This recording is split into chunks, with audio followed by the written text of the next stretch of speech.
leaders. Welcome to CTRL+ALT+DELETE with Lisa Duerre live. I'm Lisa Duerre, your guide through the ever-evolving landscape of leadership in tech. We're breaking down barriers and bringing our community together in real time. So whether you're tuning in from the comfort of your office chair or catching the replay later, please know that your voice matters.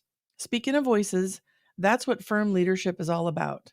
Listening, inviting wisdom, and embracing the collective intelligence of our teams. Because let's face it, no one leader has all the answers, and that's where you come in. As we dive into today's discussion, please be an active participant. Drop your thoughts, questions, and insights into the comments below. This isn't just my podcast, it's ours. Together, we're rebooting Leadership Drive. And before we kick things off, I'd like to mention that this podcast and live stream experience is brought to you by RLD Group. As your host and the CEO of RLD Group, I'm grateful for the opportunity to collaborate and bring in this podcast to life. Together, we're committed to empowering organizations, teams, and leaders like you, and your engagement in this conversation is invaluable. So without further ado, let's jump into the conversation, get comfy, hit that subscribe button if you haven't already, and let's make some magic happen. Hello, hello. Welcome to CTRL+ALT+DELETE with Lisa Duerre. Clearly, I'm not Lisa Duerre today. Lisa's off hosting a 3-day conference, and so she's asked me to step in, and I am so excited to be here. This season on CTRL+ALT+DELETE, it's been all about firm leadership, flexibility, intuition, resilience, and mindfulness. And today we're going to be talking about team dynamics with regards to intuition. So I'd love to bring up my guest, Alicia Couri, and she is the CEO of Audacious Concepts. So if you can bring up Alicia, I'd greatly appreciate that. Hey, let's see, I can't hear you right now. I muted myself. Hello. Hello. I'm here. Thank you so much, Alicia, for joining me today. I'm so excited for this conversation. But before we get started, I really want you to tell our audience, what do you do and who do you serve?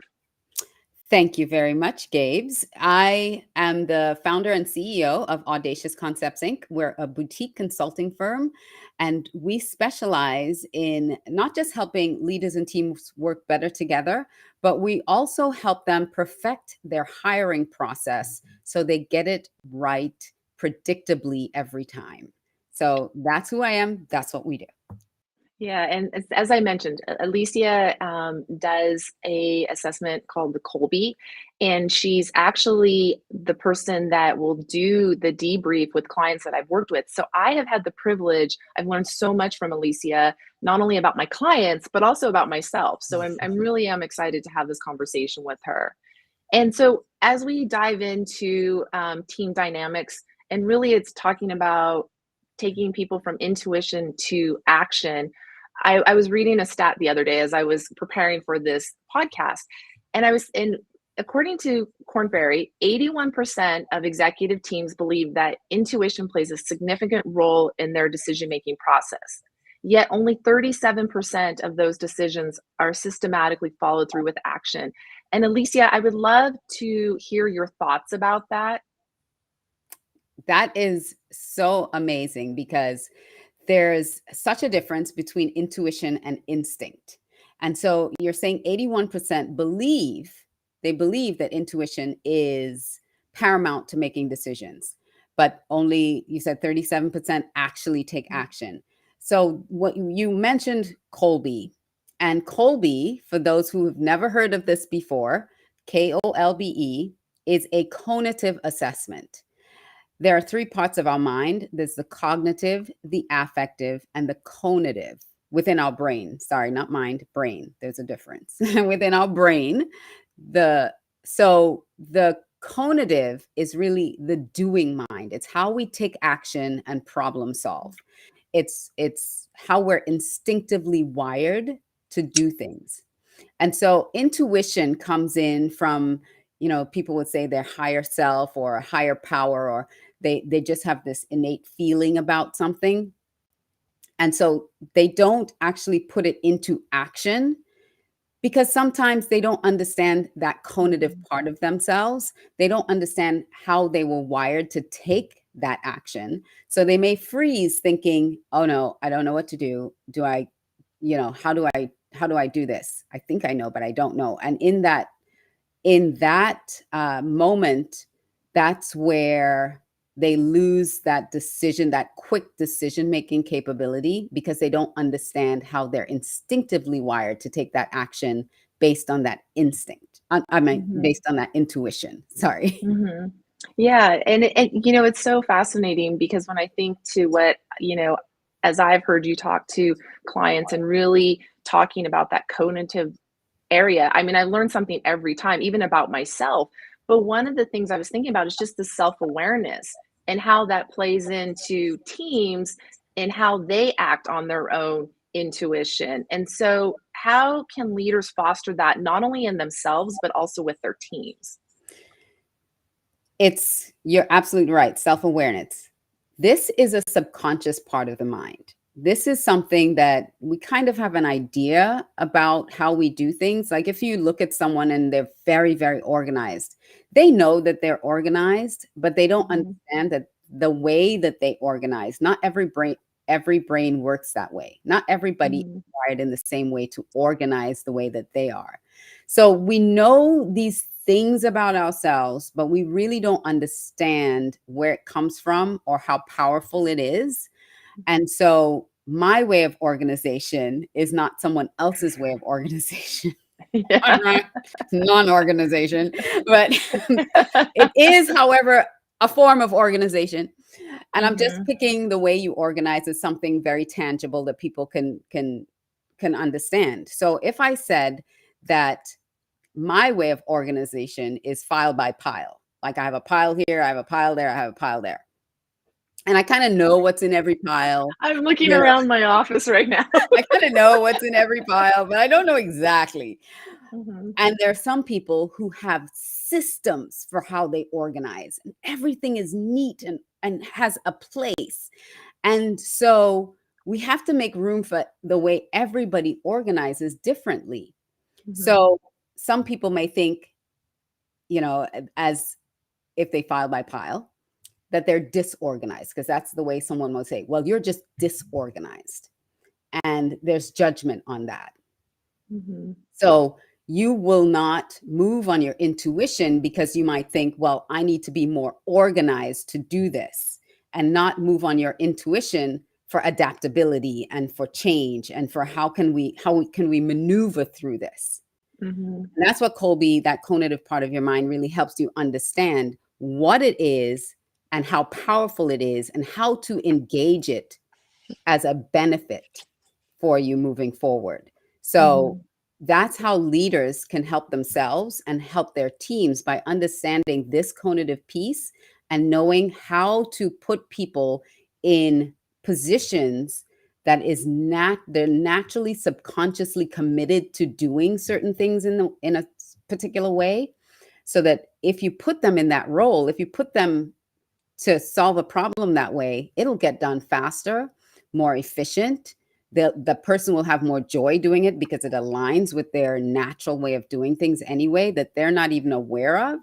Mhm. And so their teams can be so much more productive when you understand, instead of it being, well, yeah, I kind of know I'm organized. It helps you drill it down and really understand how that organization is powerful and how to utilize it in the most effective way, so that when you Mhm. you are inspired by your intuition, you can take action. Yeah. It's interesting because, as I think I'm a strengths coach, and so we talk a lot about strengths, especially the clients of our LD group. Many times in their engagements, they're getting strengths and they're getting Colby to show them their strengths, and then also that piece you're talking about, which is their natural instinct. I'm really curious. Can you talk a little bit about the different, like in the strengths you have the 34 themes and stuff, but I know in Colby it's broken down into more of these, what do Or you call them? action modes. Yes. Yeah, can you talk about those? Because I actually think those are so interesting, and when we think about team dynamics, how those play into, as you were talking about, hiring your teams, what kind of projects you're, going to assign people to.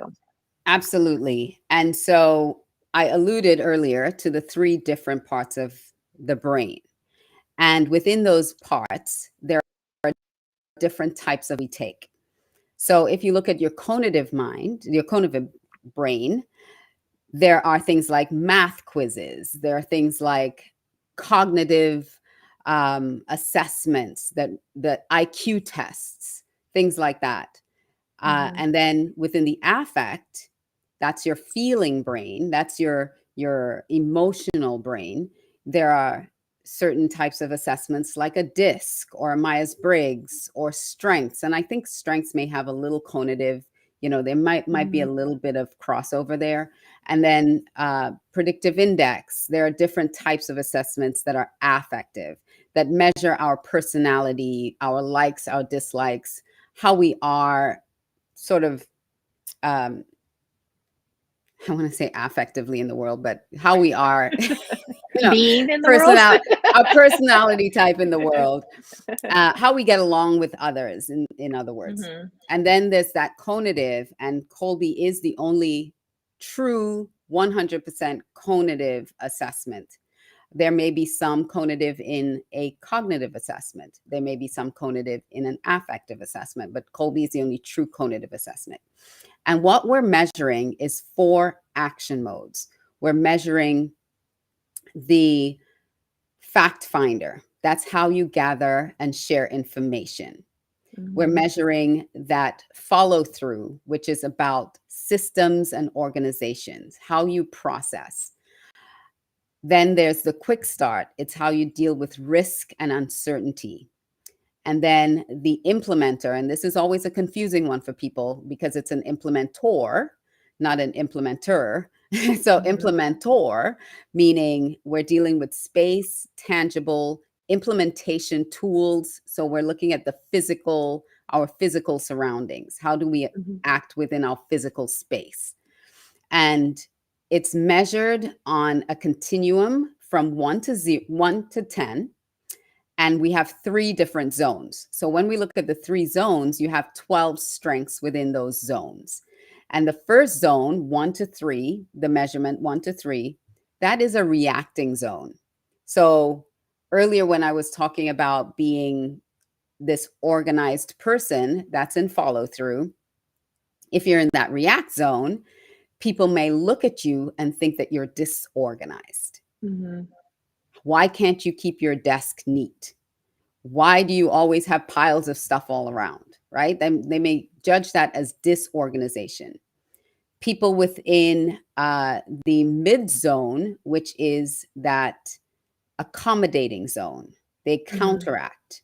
So they are there to kind of respond to whether someone's reacting or someone's initiating.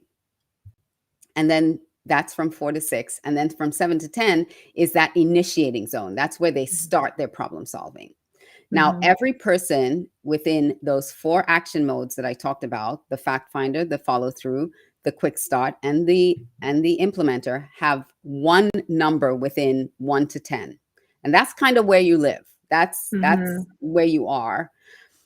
And you don't shift around, you don't change around, you're not a 10 one day and a 3 the next day. This is who you are, right? Yeah. If you're a 3, you're a 3. If you're an 8, you're an 8.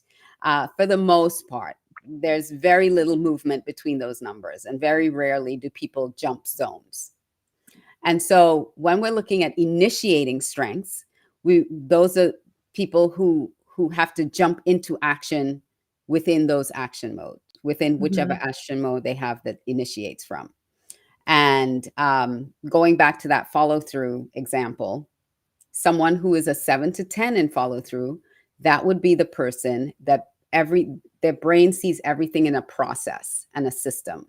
And they have systems, and they're very linear, and they're very structured in the way that their brain processes things. Someone who's a 1 to 3, they don't have that same type of structure. So when you're working in teams and you have someone who is very structured and they are requiring you to fit into that same structure mold, you're going to be very unhappy. There's going to be a lot of tension. There's going to be a lot of conflict within those two individuals, because one is trying to get the other to do something that their brain just isn't wired to do in that specific way. So that's where we can have team conflict. We can have tension between within the team, and we can also have strain within an individual's brain trying so hard to fit into a box that they were never meant to fit into. So when you understand this about your brain, then you're able to actually adapt the work that you're doing to the way your brain actually operates and find more success. That's so fascinating, because where I went to when you were talking about that, I was just recently talking to someone about their boss. They see their boss as being a micromanager, because the boss is very much a process person, very much about process systems, following things, and they are not. In fact, I would even, and I'm not a Kolbe expert, only from what Alicia, me experiencing her doing this with my client, I suspect this person is a quick start, and there's a lot of tension. So that's really where my brain went to. And really knowing this, it sounds to me like that if teams knew this about each other, leaders knew this about the people on their team, that the energy that goes into that conflict that happens, right? Because I feel like there's some energy management there around how you're spending time trying to be, the square peg, in the round hole. It's incredibly draining for the individual trying to do that, because we have 100 ergs of energy every day in our brain to operate. And if my brain has only 15% of those ergs dedicated to follow through, then, and I'm only picking on follow through. This is for any one of these action modes. I'm just, I have nothing against any one of the action modes, but if I only have 15% of that energetic erg to do follow through work, and half my day is spent trying to do that, that's burning me out. That's actually burning my brain out in that day. It's rapidly burning out that energy. And I really don't have it to spend anywhere else. I look at it as like poker chips.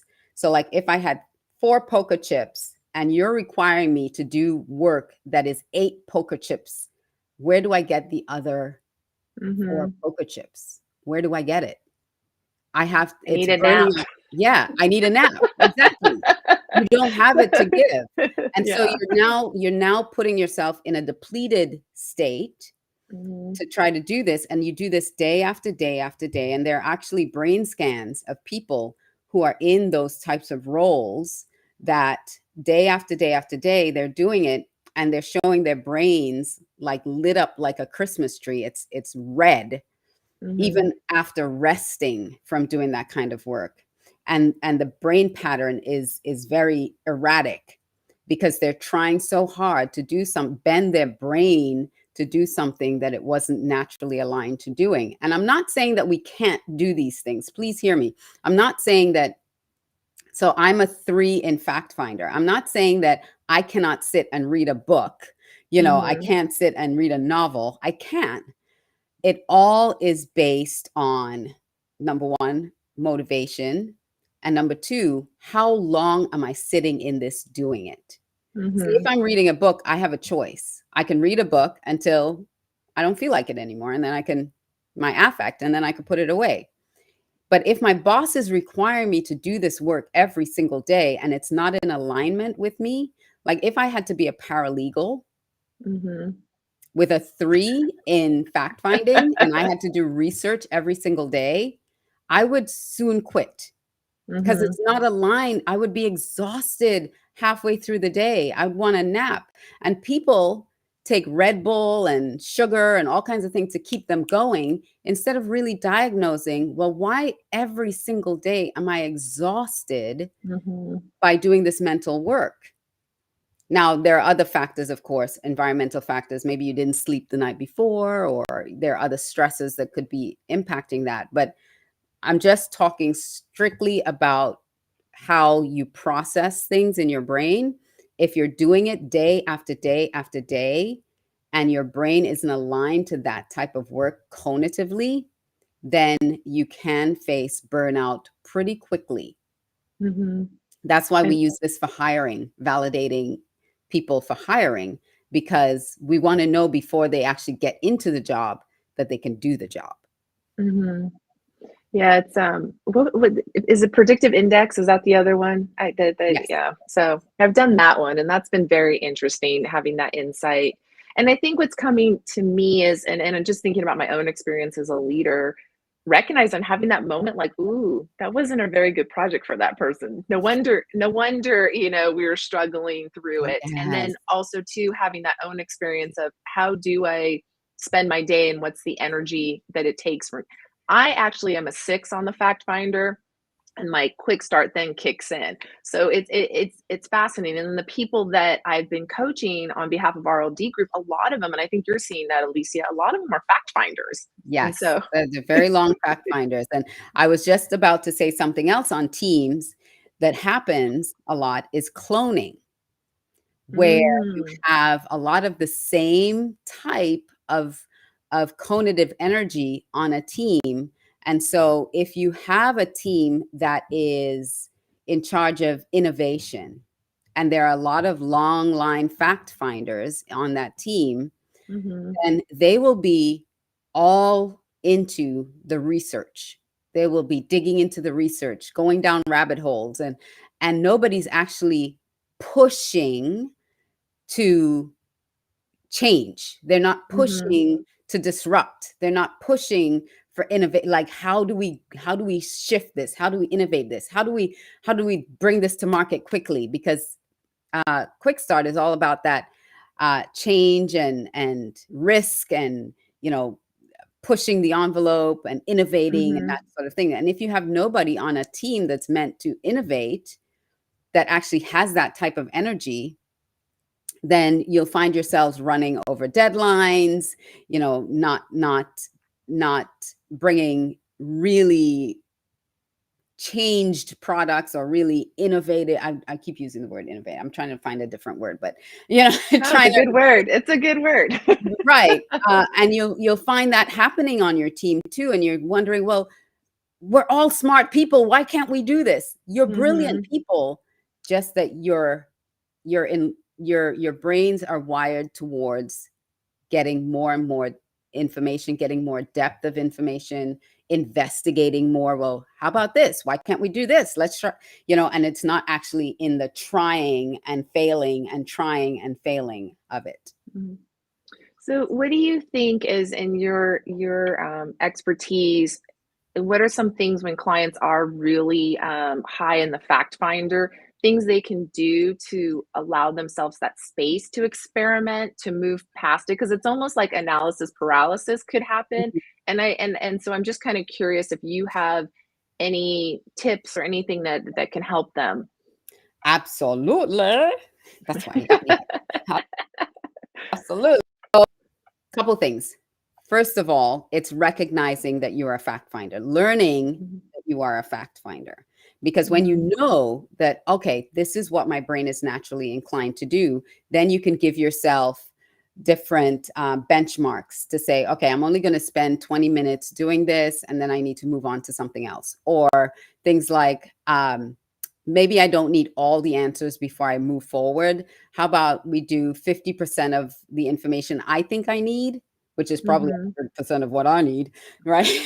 But 50% of the information that I need, and let's take action on that, and then I'll dig into it a little bit more, and let's take That's a action good on it. one. You can give yourself those types of rules.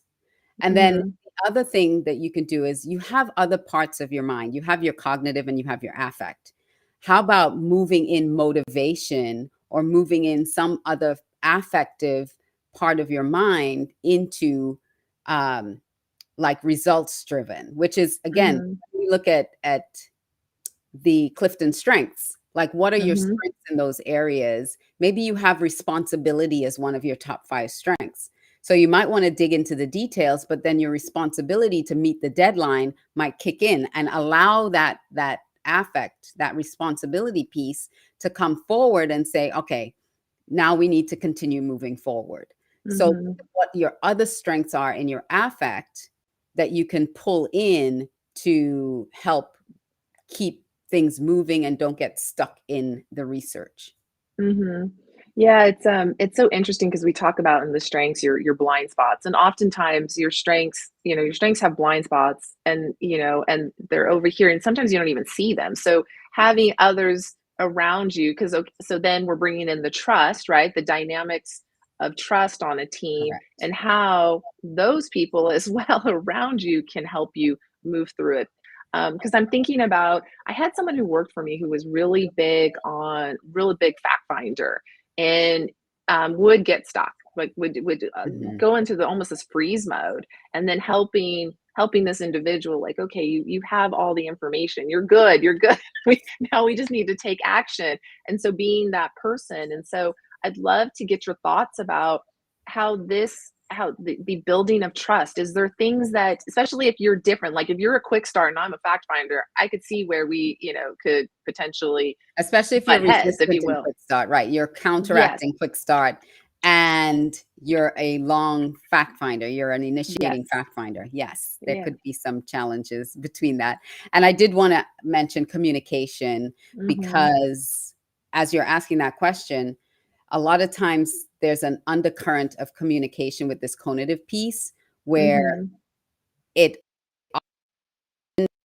as affect. It presents itself as, well, you don't like me, or you're just trying to micromanage me, or something like that, when they don't understand this person actually has some cognitive needs that aren't being met. So as we're Mm-hmm. talking about trust, understanding what each other's cognitive needs are, and you mentioned predictive index too, that helps us understand needs, drives, and behaviors. So when you Mm-hmm. understand what that person needs in order to feel heard, feel safe, um, and perform at their best, then as a leader, you can help give them the tools that they need to feel that safety, Mm-hmm. because now you understand, okay, maybe I need, as a leader, I need a lot of information. They don't necessarily need a lot of that information. So Mm-hmm. what they give me, I will, I will take that and allow them to take action on it and not see failure. Because again, someone a long line quick start sees testing as part of the process. Mm-hmm. They see failure as part of the process. Like, I need to experiment with this. I need to do these things to make sure that it's working. And so instead of me as a fact finder saying, no, no, no, no, that's not working, don't do it, getting all like that, allow them the time to do that. And if it's Mm-hmm. the other way around, allow the fact finder the time to get the research they need to then take action. So Oh, that's that's that's so kind of, good. That's so good. I wish I would have known this before. I'm having having flashbacks to previous experiences. And I know that we're almost at time. And so, Alicia, I know part of the tradition of Control Alt Delete with Lisa Duerre is she loves to ask guests, does a song come to mind that can help the listeners, remember this conversation and the insights that you've given us? it's so funny. You know what just came into my mind? That song, Relax, Don't Do It. I don't want to go through it. Frankie Goes to Hollywood. Yes, Yeah. relax, relax, relax. Understand your cognitive mind and just relax, because when you get Mhm. that part right, a lot of other things work right for you. Can I Yeah. just mention I'm having executive forum, if anybody wants to know, around this stuff and hiring next month. So if they want to know more, just reach out to me. Awesome. Connect with Alicia. Thank you so much from the bottom of my heart for being on here with me today. As always, I always learn so much from you, and just a tremendous amount of gratitude for the work that you do. So thank you. Thank you, Gabes. I'm so excited. Thank you, Gabes. Thank you, Lisa. Thank you, Randy, for inviting me to be a part of this. I love you guys. Yeah, we love you too. So, LinkedIn community, thanks for stopping by. And we hope that if you would like to continue to join the conversation, please add your comments to the LinkedIn. If you're watching this on YouTube or anywhere, we'd love to hear from you. And again, thank you, Lisa Duerre, and we will see you next time.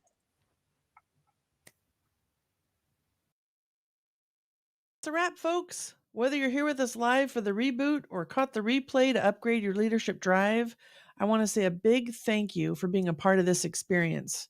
Your input and energy are what keep us going strong. But hold on tight, this isn't where the journey ends.